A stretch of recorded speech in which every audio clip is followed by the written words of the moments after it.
We are delighted to welcome today's speaker, Freja Elbro. Freja holds a PhD in post-quantum cryptography and works as a security architect at the Alexandra Institute. And today's lecture is a part of the DIREC Quantum Computing lecture series, which is supported by DIREC. And after Freja's presentation, we will have time for questions and maybe a quick discussion. And if you have any questions during the lecture, please feel free to write them in the chat as we go along. And then I will keep an eye on the chat and collect the questions and bring them to Freja during this Q&A session. So thank you all for being here. We are very happy to see such interest in the topic, and we look forward to learning more about this together with you today. And Freja, the floor is yours from here. Thank you. Thank you. Let me see if I can share screen. Yeah. Yeah. Does that show up right? Yes, it's perfect. All right. Okay. So yeah, thank you for inviting me. This is one of my big interests, so I'm really happy to be able to share it today. So my plan for this talk is first to go through some background about how does cryptography work today and what's the issue with this quantum computer. And then I want to go into the main part, which is post-quantum cryptography. So first, a bit of background. So cryptography, you can split that into two broad categories, symmetric and asymmetric. So let's first talk about symmetric cryptography. Here, the goal is that you want to keep, one of the goals is that you want to keep messages secret. You want to be able to communicate confidentially, even if someone is listening to everything that you say. And one thing that you can do is you can use encryption, meaning that you can take your messages and you can encrypt them in such a way so even if you read the encrypted message, you get no information.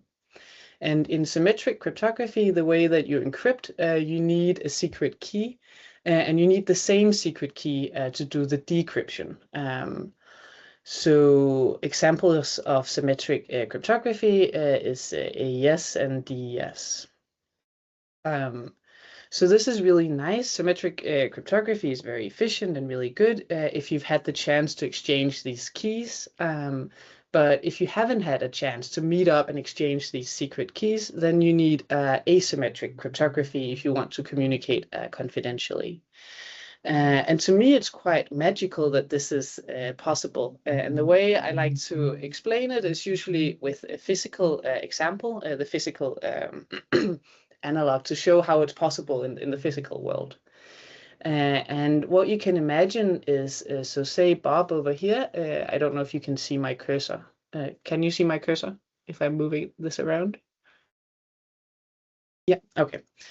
So imagine that Bob over here, he wants to have messages sent to him. So what he can do in the physical world is that he can create a padlock and a key that fits that padlock. And then he can distribute the padlocks to anyone in the world. They don't leak any secret information. And if someone wants to send a message to him, what they can do is that they can put the message in a box and they can lock it with Bob's padlock. And now only Bob has the ability to open this padlock and read the message. So this example shows that asymmetric cryptography is possible in the physical world. And what's magical is that it's also possible using mathematical functions. This was discovered in the 1970s with the RSA cryptographic crypto system, and later on also with elliptic curves. You can also use them for asymmetric cryptography. So that was all the background you're going to get about cryptography. Now onto the quantum computer. So in short, what's the difference between a quantum computer and a classical computer? So a classical computer works with something called bits, which can be either 0 or 1. But a quantum computer works with something called qubits, and they can be 0 or 1, but they can also be in a superposition of 0 and 1. And this superposition is what gives the quantum computer its superpowers, you could say. So where a classical computer, if you want to do an operation on them, what you can do is you can take one input and you can run some operation, and then you're going to get one output. On a quantum computer, what you can do is you can give a superposition of inputs and then run the operation just once, and what you get out is a superposition of all the outputs. So instead of running this function f, instead of running that on all the different inputs one at a time, the quantum computer, what it can do is basically run it on all the inputs at the same time. And this of course gives a massive speed up in some cases. But I think a classical, a standard misconception is to think that, well, then a quantum computer is going to be better at everything. And that's not the case, because an issue is that the quantum computer, it gives you all the outputs, but it gives it to you as a superposition stored internally in the quantum computer. And how do you get any information out of this superposition? Well, one thing that you can do is you can measure, it's called. But when you measure, then you just get a random output. So this, I think this gives you, of course, no speed up compared to the classical case. It's even worse because you can't control which of the inputs you get the output for. So what we need is for this quantum computer to be useful for anything, we need a way to leverage this massive superposition of outputs. We need algorithms that can take this superposition as an input and output something that we can use for anything.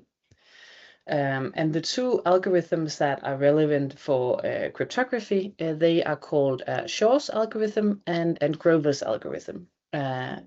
And Shor's algorithm is a function that takes this superposition of outputs, and what it can find from that, it can find the period of f. And what does that mean? It means, say f is a function, and say it repeats itself after a certain while. It does something, and then once it's done with that, then it does the same thing again. And the question is, how long until it starts repeating itself? And that's a question that Shor's algorithm can answer. Grover's algorithm, on the other hand, it's a bit more, I don't know, broad spectrum, I would like to say. I mean, I feel like Shor's algorithm, it does something very specific it's a bit hard to find use cases for, whereas Grover's algorithm can be used in many different cases. So what it can do is it can give you an input that has a specific output. So say you fix the output that you want to try to hit, and then Grover is going to find you the input that maps to that output. And this gives you the ability to basically search for a needle in a haystack, right? Because you can decide on the function f yourself. So you could, for example, say, oh, I want to search for the cryptographic key that's gonna decrypt this ciphertext properly. So it gives you an inkling of how Grover's algorithm can be useful for lots of different things and how it's relevant for cryptography. So if we look at the runtimes of these algorithms, then on the one hand, Shor's algorithm, as I said, it was a fairly specific thing it was able to do. Which is, of course, a bummer. But on the other hand, the speed up that it gives you over the classical case is quite large. In particular, if the period that you're searching for, if that's exponential in n, here n is the input size of the function. So if f has a very large period, then trying to find this period with a classical computer would take you a very long time. But on a quantum computer, you can do it in polynomial time. So this is a massive speed up and a very famous algorithm for that reason. Oops. Whereas Grover's algorithm, as I said, it's very broadly applicable. But on the other hand, the downside is then the speed up that you get is more modest. It is a real tangible speed up. You're getting a square root speed up, so it's not that it doesn't exist, but it's not crypto system breaking incredible as Shor's algorithm is. So for now, when we talk about whether a scheme is quantum secure, quantum safe, what we are really saying is it safe from Shor's algorithm? Because I think all crypto systems I'm not completely sure, but I think all crypto systems are susceptible to Grover's algorithm in one way or another, because it's so broad spectrum. But Shor's algorithm is more specific, and it's some specific crypto systems that can be broken with this. It's the systems that somehow you can take the hard problem and you can turn it into the problem of finding the period of a function. And it's not all crypto systems that you can do this with. So for now, what it looks like is that the symmetric crypto systems like AES and also DES, there hasn't been found any attacks on them that leverage that gain anything massive from Shor's algorithm. They are, of course, susceptible to Grover's algorithm, meaning that which means that if you want to keep the same security level before and after the quantum computer, then you need to double your key length. So Grover's algorithm is not nothing, right? It is quite a real attack, but you can counter it by doubling the key length in this case. However, RSA and elliptic curves, their underlying hard problems can be solved if you can efficiently find periods of functions. Or at least that's the case for RSA. Elliptic curves, it's a slight generalization of Shor's algorithm. But in any case, both of these are what you would consider broken when quantum computers become large enough and stable enough. I guess it's important to say, I don't know, this is I just want to say that quantum computers already exist, but they're not, for now they're too small and too unstable to be able to run these algorithms. But there's a massive amount of work happening in this, and therefore we need to transition away from these algorithms that can be broken once the quantum computers become big enough. I also have on another note for this slide, I say quantum safe is equal to, is it safe from Shor's algorithm for now? I have a couple of notes for this, because in cryptography, we often cannot say anything for sure. What we can say is that we've tried really hard and we haven't managed to find any issues.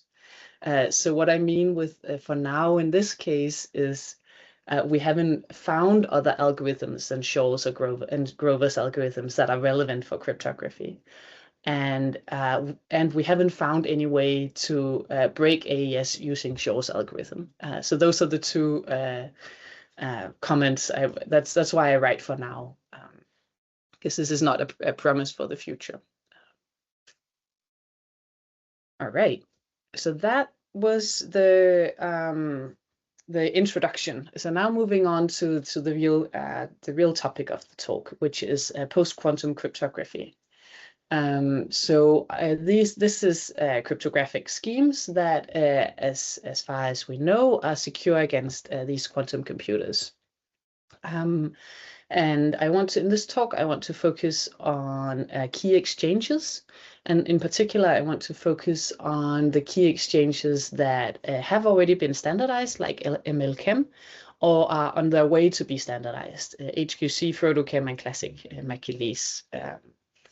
And the reason why I want to focus on these is because they share some underlying mathematics. So it's interesting to compare them side by side. And I want to do a fairly deep dive into these. And that means that for now, I have to leave aside the signatures, which is also a major part of post-quantum cryptography. But I guess I'm sort of hoping that if this goes really well, perhaps we can do a repeat and talk about signatures another time. But for now, let's talk about the key exchanges. So to do these, okay, so as I said, the issue is with the asymmetric cryptography. The symmetric cryptography for now seems to be fine against quantum computers. So But what we need is we need new schemes that are also new asymmetric schemes that are also secure against quantum computers. And to build asymmetric cryptography schemes, what we need are mathematically hard problems. And there are different fields from where you could try to find these hard problems. And one of them is from lattices. So let's talk about lattices. So I am a mathematician, so I would like to start out with a definition. So what is a lattice? The lattice is a discrete subgroup of R to the n. In case you are not a mathematician, you might like a picture better. So here is an example of a lattice. And what do I mean? I mean, so the lattice is the collection of all these dots here. So this is a two-dimensional lattice. It lives in the plane. And all these dots here, they together form the lattice. And what do I mean by this lattice being a group? I mean, for example, that if you take 2 points and if you add them together, if you consider them as vectors and you add them together, then you get a new point on the lattice. Something else to emphasize is that these lattices, they have bases. This is a two-dimensional lattice, so it has a basis with 2 vectors in. Let's say that these vectors are -110 and 9 -2. Let's just say that I drew a nice picture here. So these vectors here are bases, and what does that mean? It means that from these vectors you can build all the points on the lattice. So say I want to build this point over here. What I could do is I could add together 3 of one of the vectors and 4 of the other vector. I can write this out algebraically this way. I can also do negatives. So to get to this point over here, I can do -2 of one vector and -1 of the other, and write this out like this. So in this way, I hope that sort of gives an intuition for that with this basis, I can build the entire lattice. I want to give you some more notation. I want to take what I just wrote and I want to rewrite it in another way. I want to write it like a matrix times a vector. And this matrix here I'm going to call A, and notice A has all the information that you need about the lattice. It has the basis vectors. So it has the first basis vector here and the second one here. And then over here I have X, and that basically tells you how many of each of the basis vectors do you need to get to the specific lattice point. And I hope that you can see that as you vary X, as you run through all possibilities of X, you're going to run through all the different points on the lattice. If you can't see that, then that's fine. Then all I want you to bear in mind, or what I want you to take from this, is that if you see something like A times X, then this is a lattice point. And A tells you what's the lattice, and A times X tells you what point am I talking about. Right. So that was one basis for the lattice. As you might know, there's many different bases for any given lattice, and here's another one. And in lattice-based cryptography, we talk about a so-called good basis. And a good basis is one that's nice when you want to do computations on the lattice. And in general, a good basis will have fairly short vectors, and they will have vectors that are fairly perpendicular to each other. If you have a basis like that, then it's easier to do computations on the lattice. And in particular, it's easier to solve some problems regarding the lattice. So here's a problem. Given a point which is not on the lattice, find the point on the lattice that's the closest to this point. So given a dirty lattice point, find the closest lattice point. And what's interesting about this problem is that it is easy to solve if you have a nice basis for the lattice, a good basis for the lattice, but it's hard to solve if you only have a bad basis for the lattice. So this already gives us a way to do a cryptographic scheme. So here we have Alice and Bob, and we have Eve who's listening in. And the question is, how can we do an asymmetric cryptographic scheme using this problem and these features? So we're going to have as the secret key, as the decryption key, we're going to have the nice bases, and as the encryption key, we're going to have the bad bases. And then to send a message, what Alice is going to do is she's going to encode the message into a lattice point.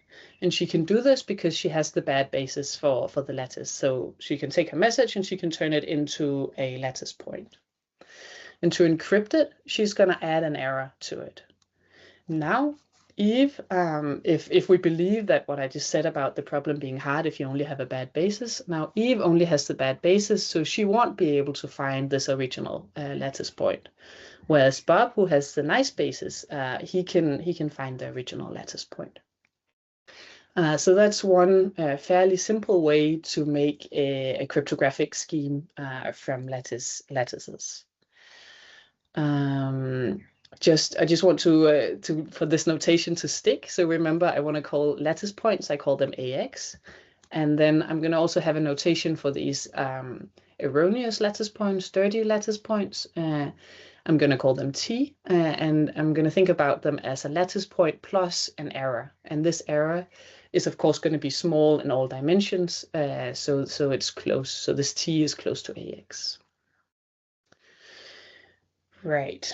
So that was lattice-based cryptography, or that was a very quick introduction to lattice-based cryptography.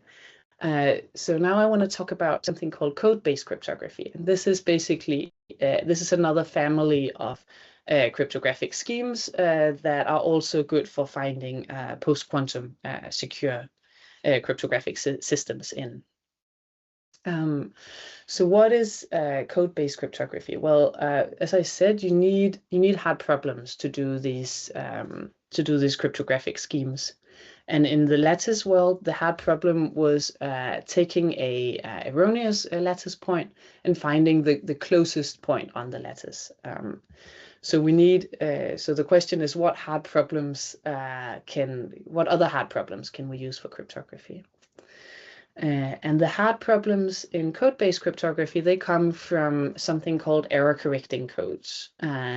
And error-correcting codes solve a completely different problem than cryptography. So let me just introduce error-correcting codes a little bit. So error-correcting codes, they solve the problem that when two people are trying to communicate, the message that one of them sends is not always the message that the other person hears. There can be some noise on the channel between them. So, for example, if you're talking on the internet, the information that you send needs to run a very long distance in cables. If you send messages to your satellites, or if you talk on the phone, in all these cases, there might be some noise on the connection.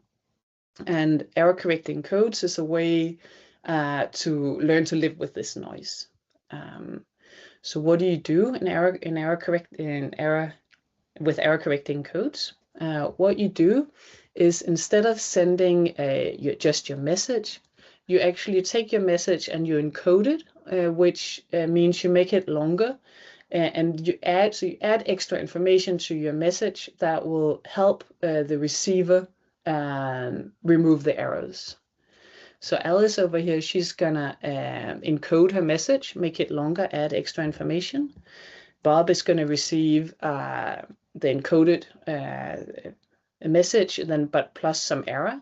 And now Bob his task is to try to find the message using this extra information that Alice has sent him. Just for an example, let's say that Alice wants to send the message 01. What she can do is she can take her message and she can multiply it by a matrix that we call a generator matrix in coding theory. And if you multiply out this, then you get this new vector. And as you can see, this is the repetition code, it's called.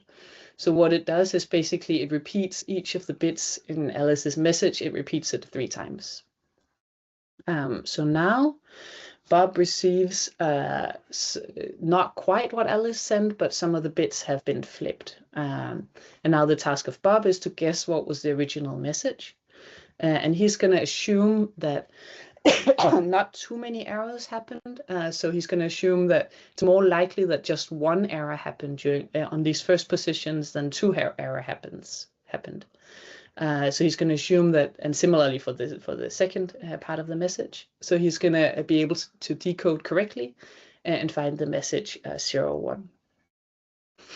So this problem here of taking a messy code word and finding the original message, that's called the decoding problem. And in general, this is a hard problem. This is NP complete. And what does that mean? And also, I mean, here you've just seen that this, I mean, in this particular case, it wasn't hard because Bob picked Alice and Bob picked the generator matrix G in a very nice way that had a very nice structure that allowed Bob to solve this decoding problem. But the problem becomes hard if you pick the matrix G, if you pick that at random, then this problem becomes very hard. So maybe this already gives you some ideas for how this could be used for a cryptographic system. So I'm just going to reiterate. So if the matrix G has a nice structure, then this problem is easy. But if you don't know the nice structure, then this problem is hard. So that's actually all we need for the crypto system. So the McEliece crypto system, which is from the 70s, leverages this idea. So here the decoding or the decryption key is going to be the secret hidden structure of the matrix G, and the encryption key is going to be the matrix G. And to encrypt, what you do is you take your message and you multiply it by G, the generator matrix, and then you add a random error. And now Eve over here, who doesn't know the nice structure, she can't easily do the decoding. But Bob, who knows the nice structure, he's going to be able to decode. So this is the basic idea of the McEliece crypto system. And of course, the game now becomes to try to find nice families of generator matrices. You want matrices that have nice structure, but where the matrix doesn't leak the structure. Right, and that exists. And McEliece, what he came up with back in the 70s was he said use GOPA codes for this. And so far that hasn't been broken, which is quite remarkable given the almost 30 years of history now. No, 50 years of history now. So that's one of the major strengths of the McEliece system, is that it's so old and that it has remained secure for so long. The reason why the problems with the McEliece crypto system, on the other hand, is that the encryption keys are quite large. It's annoying that you have to send this entire matrix G, and you can't compress the matrix G. It has some nice structure, but if you use the structure, then you're going to leak it. So you have to send almost the entire matrix, which is a bummer, of course. Another problem with the McEliece crypto system is that it relies on two problems to be hard. It needs both the decoding problem to be hard, but it also needs that it's hard. And it also needs the fact that it's hard to find the secret structure of this generator matrix. So that's of course annoying. We would like to have as high confidence as possible in our crypto systems. So having to rely on two things is less good than relying on one thing, of course. Depending on what thing. Never mind. So this is. So I might also want to mention that the fact that the GOPA codes have held up so well is remarkable, especially when you think about the fact that GOPA codes are not the only codes that have been attempted. So as I said, the encryption keys for the McEliece crypto system are quite big. So what you would like is to use, you would like some codes where you can compress the generator matrix more, but without leaking the secret structure, of course. And there's been a lot of research into this. And the basic conclusion is that pretty much everything else than GOPA codes have failed. So the fact that GOPA codes are secure is, for now at least, is remarkable. And that shows that the second part, finding the secret structure, is crucial, that this problem is hard. Right. Okay. So now for a comparison between lattice-based and code-based cryptography. So just to reiterate, what was the lattice problem? The lattice problem was given a lattice with a bad basis, and given a point that's a little bit away from the lattice, find the closest lattice point.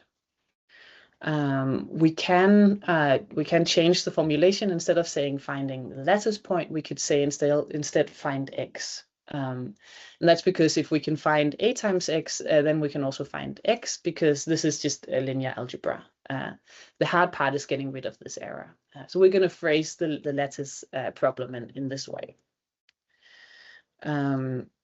The coding problem is the decoding problem, as I described before. Given a matrix G and given an erroneous code word, find the message. And as you can see already, these two problems that I've described so far, they're very similar. And also the crypto systems I've described so far are also very similar. The basic idea in both of them is that you send a noisy code word or lattice point, and then you use the fact that A or G has some secret structure to do the decryption, and you rely crucially on the secret structure being secret. So what are the differences between lattice and code-based cryptography?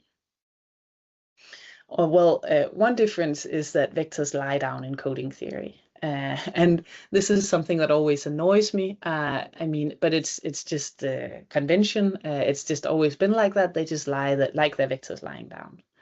And as you can see, that means that we have to multiply with vectors from the left instead of from the right. But that doesn't change the mathematics. So in that way, you can see that these two problems are really quite close to each other. The only when you just look at the formulas, the only difference is that the vectors in coding theory lie down. Something that you can't see directly from the formulas is what's inside these matrices and vectors. And in code-based cryptography, you most often use binary vectors and matrices, meaning that all the entries are 0 or 1. But if you want to have a look at what's the major difference between lattice and code-based, it's the metric, it's called. The metric describes how you measure the size of a vector. And both lattice and code cryptography, they add these small errors, but the error that you add is quite different. In lattice, the error is small in the sense that all the coordinates of the error are small. In code-based cryptography, the error is small in what's called the Hamming metric, and that means that most of the coordinates are 0. So even when the entries are not binary, okay, that doesn't, okay, never mind. So the idea is that some coordinates are completely different, but most coordinates are the same. So you can see that is quite different from the lattice, where all the coordinates are small. And this might seem rather minor, but it's quite different math that you get when you put these two things in. So you're gonna get the analysis for these two problems turns out to be quite different. Of course, there's large similarities, but there's also some analytics that'll be quite different for the two. Okay, so now I've basically described to you the same cryptographic system twice, and the problem is the same for lattice and code-based. With the system that I just described to you, the problem is you have to send the entire matrix, and another problem is that you have to rely on the secret structure being hidden. But in 2005, there was a new system being described that relies on the same hard problem, but doesn't have these two drawbacks that I just described. And it's often attributed to Regev, 2005. And he described it in the lattice world, but a lot of people from the code world, they always push back and say, well, he was heavily inspired by Alexandrovich, who described something very similar in 2003. So let's honor both and not step on any toes here. Okay, but anyway, how can you use this problem? How can you use that to how can you use that for cryptography in another way that doesn't have these drawbacks that I just described? Oh, and by the way, this problem is called the learning with error problem in the lattice world. As I said, in the code world, it's called the decoding problem. But let's take the lattice frame of mind for the moment. So first of all, we're going to calculate everything modulo Q. And if you don't know what calculating modulo something means, I don't have time to describe it, unfortunately, but basically it means that you can calculate with only numbers between 0 and Q minus 1. And if you add together numbers or multiply together numbers so that you get something bigger than Q minus 1, then you just subtract Q until you land within this interval again. And this has some nice mathematical properties that we'll use for cryptography, but it also has some nice practical properties because cryptography, you want it to be efficient, right? You want to be able to send your messages in an efficient way. And for that, it's nice to know how large your entries are going to be. If they can be arbitrarily large, then you need to set aside a lot of space for the transmission in the protocols. And that's annoying. So therefore, for a practical reason, it's just nice to limit your entries, have an upper bound for them. But there's also going to be a mathematical reason why this is nice, and we'll get back to that. Okay, but anyway, I want to describe a cryptographic system. So I have Bob and Alice, and Bob is going to create the public key and the private key, and Alice is going to encrypt a message, and then Bob is going to decrypt it. So let's see how to do this. So what Bob is going to do is he's going to choose the matrix A randomly, a vector X, and a vector E randomly. His secret key is going to be X, and the public key is going to be A, and then T, which is formed as this erroneous lattice point that we've seen before. So Bob is basically going to set up a learning with error instance to which he knows the solution. And he's going to send this public key to Alice. And now it might look like he's sending a matrix. And I promised you he didn't need to send the entire matrix. And what's happening here? So what's happening is he doesn't actually need to send the matrix. He can just send the random seed that the matrix was generated from, because there is no hidden secret structure of A. So he can give away everything he knows about the matrix, in particular the seed that was used to generate it. So that's already really nice. We've so far so good. So now, how is Alice gonna encrypt? What she's going to do is she's going to choose a vector called B randomly, and she is going to multiply it from the left. So see, Bob multiplies from the right and Alice multiplies from the left. She's going to multiply that onto A and add an error. So she's creating a new learning with error instance that she knows the solution for. And then she's going to take Bob's learning with error instance, so the T, and she's also going to multiply B on the left of this and add an error. Now, this thing here, B to the T times T, B transpose times T plus an error, this looks completely random to Eve, who's looking at it. So what Alice can do is she can add something to it without this being noticeable from the outside. And what she's going to do is, if she wants to send the bit 0, she's going to add nothing. And if she wants to send the bit 1, she's going to change this value here as much as possible. And when we're calculating modulo Q, that means adding Q half. Because if you add Q, then you're adding 0, so you're doing nothing, right? So adding Q half is a way to change the number as much as possible. But even this is not going to be noticeable if you don't know the secret values, vectors of the system.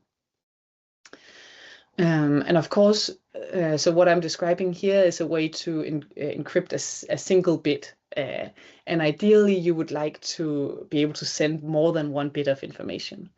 And there are ways to adapt this crypto system so that you can send more than one bit. Here I'm just trying to keep it simple, so I'll describe just how to send one bit. Right. In any case, what Alice does is she sends this vector and this value here. Notice if you're multiplying a vector, and if you're multiplying two vectors in this way, then you get just a number. That's why this is not bold. So now what can Bob do? He can take his secret value x, and if he multiplies that onto the right of C1, so if he multiplies it onto the right up here, he's going to get something that's very close to b to the t times a times x. And this is only true if you picked x to be small. And I didn't mention this initially, and maybe I should have, but it becomes important now. So when Bob chooses his vectors, he has to choose x small and he has to choose e small. And similarly, Alice has to choose b to be small. Because what this does is when he multiplies x onto E1, he's still going to get something small. So in that way, C1 times x is going to be almost this value here. And if you look at C2 and multiply this out, what it becomes is almost the same value, but then plus this term. So what Bob can now do is he can subtract the two from each other, and then he's going to get something that's very close to this. So either he's going to get something that's close to 0, or he's going to get something that's close to Q half. And in this way, Bob, he can distinguish whether he got a 0 or 1. Right, so that finishes the description of this system. And I think this might be the most technical part of this presentation. So what I want to do is just give you like 1 minute to think about this system and think about what I've said so far. And then ask any questions that you might have in the chat, and then we'll collect them at the end. So I start the 1 minute now. Oops. There we go.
Great.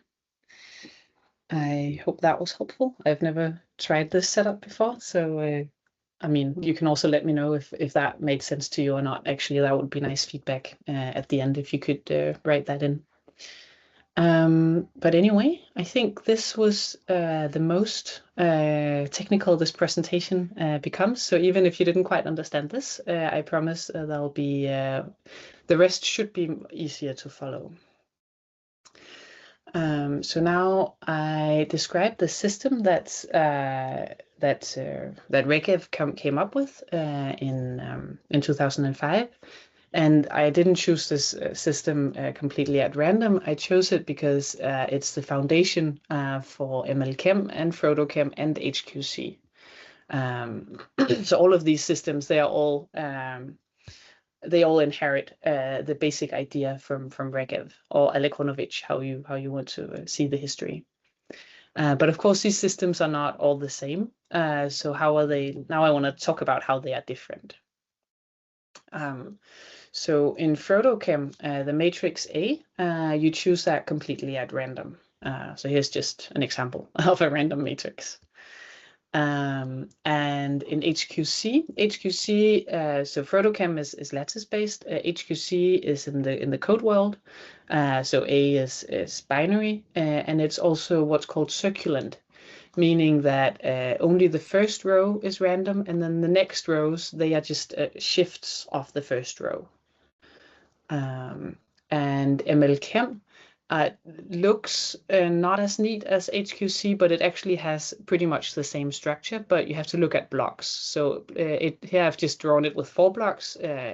That's not necessarily always the case.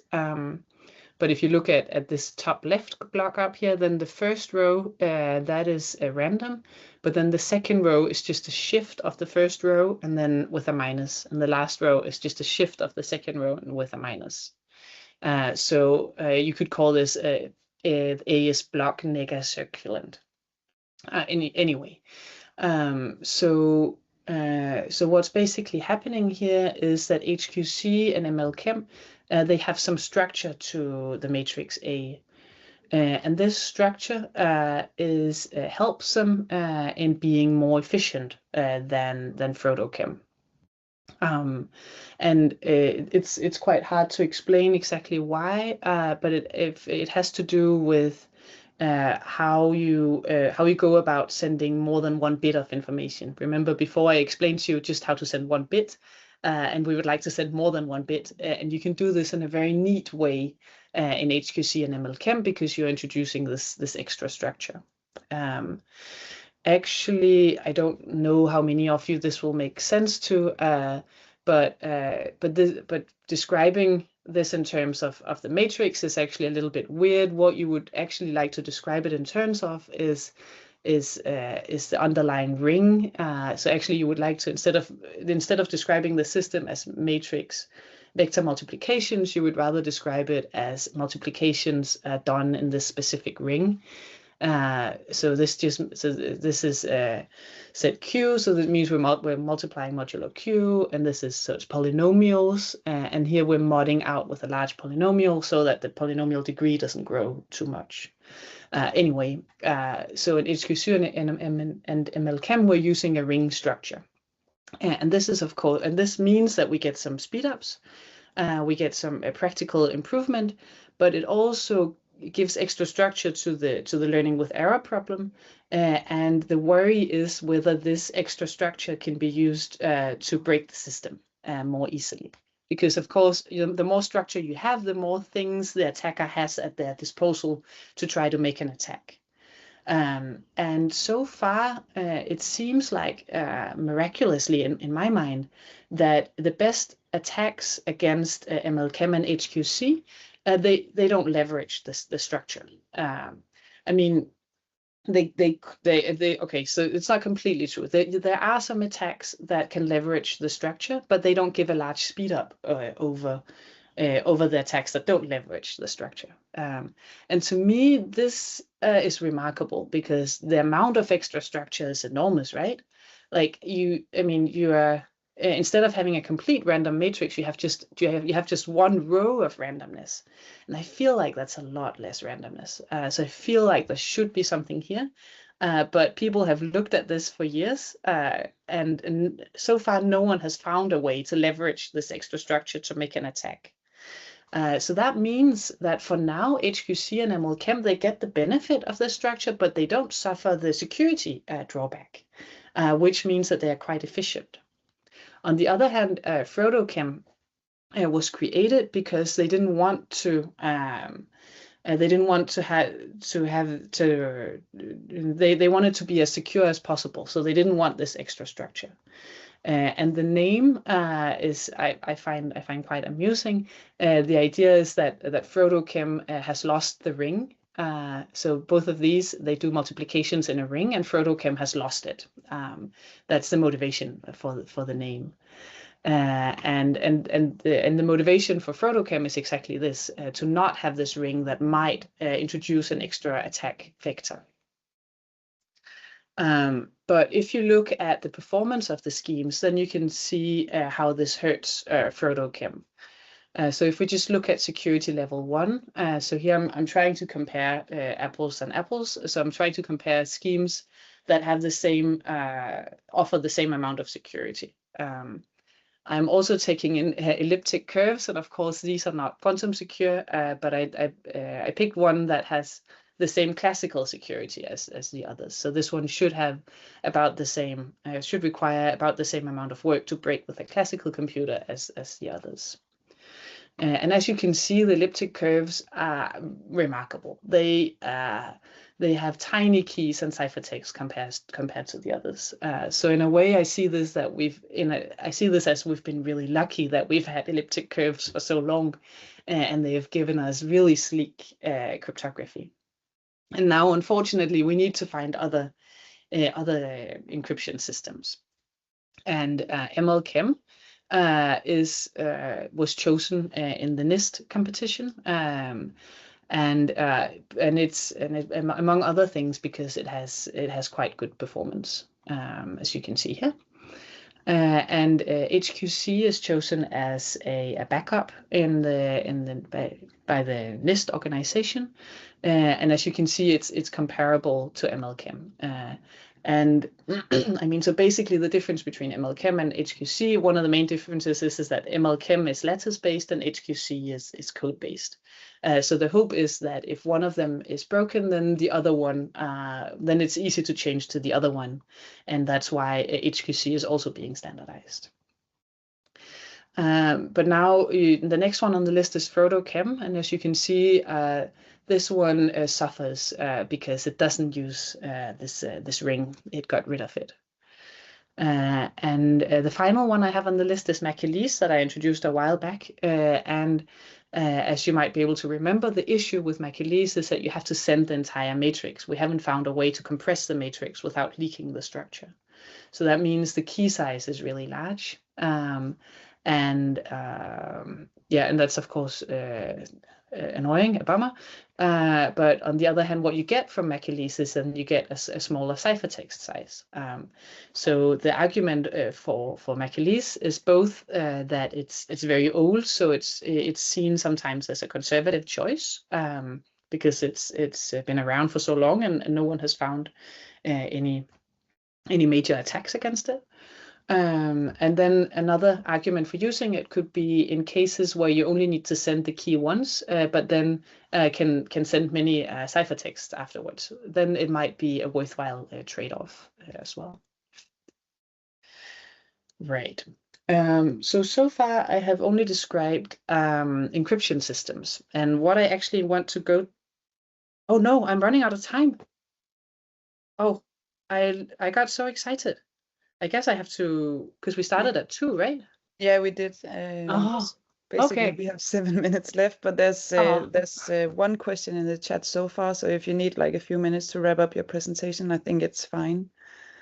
I think maybe we take questions and then we I think that this is also like a nice place to stop. And then that finishes like the first part, and then I have some second parts, and maybe we can take that on another day if we have the things.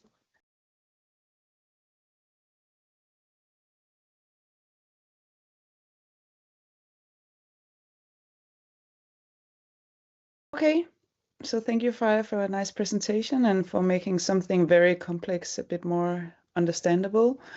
Thomas has a question in the chat, and he's asking, from an implementation perspective, are some of the algorithms faster to calculate, requiring smaller keys, or do they differ from an implementation perspective? So these ones, okay, so I'm a mathematician, so I know most about the math part.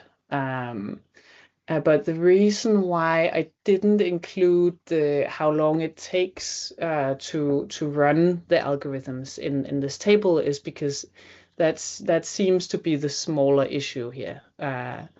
And actually they are the post-quantum cryptography schemes, they are comparable to elliptic curves in terms of how long they take to run. There are of course differences, and again FrodoKEM is slower than the others, but it's not but that's not the major issue. The issue is the key sizes. That's what causes the problems. Did that and then of course there are some things where like, oh, some architectures might like some schemes better than others. I've heard some argue that HQC might be nice for some type of architectures because this, yeah, and sorry, I don't know much about this. Yeah. And we have another question, but that one might be a bit too technical to read because it has a lot of, so I don't know if you can check in the chat.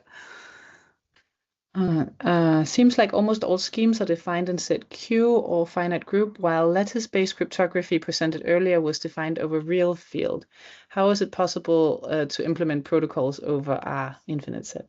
Yeah. Okay. So the first scheme that I explained was just sort of to get a feel, and I'm not sure that you would ever want to do a cryptographic scheme over RN because you don't want to send real numbers.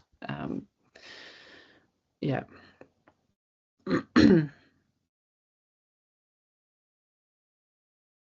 Okay. That seems to be it from the chat, I hope. Yeah. Okay. Then I think it's time to wrap up this lecture. Do you have any closing? Oh, there's a hand raised. No, it was a fake hand. Okay. Yeah. Oh, now you got an applause. Yeah, I think. Yeah. Thank you. Yeah, you're able to send reactions. Okay, thank you for sharing your knowledge and insights with us today. And then I think we should maybe look into having a part 2 where you can go even deeper. I got too carried away. It's perfectly fine. That happens when things are interesting, I guess. Yeah. Okay, so thank you, Freja. And you're welcome. You can find me. I'm at the Alexandra Institute, Freja Elbro. You can find my mail address, so you can also write me if you have any other questions. It's perfect. Thank you for this, and thank you for joining us today, everyone. Mm-hmm. Bye. Bye.